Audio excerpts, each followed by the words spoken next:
mentioned that for you it's not really a career. It's really the an opportunity to make history.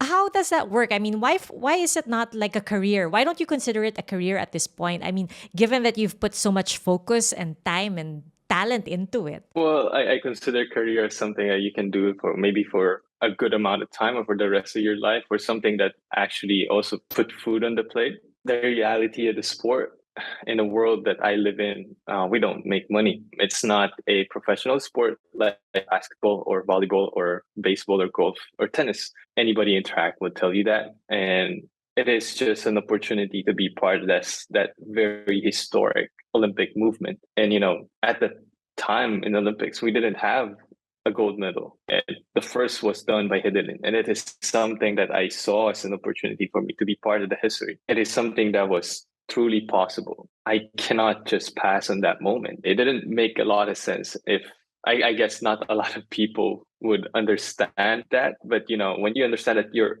given an opportunity to make history, it really would not matter. Maybe I am obsessed in a way, but it really wouldn't matter if it's a career or not. You know what I mean. It's a different spectrum of thinking, I would say. But of course, I would love it to be a career and a lifetime journey. But I do understand the reality of things, and in the country that I represent, I do understand the reality where I'm at.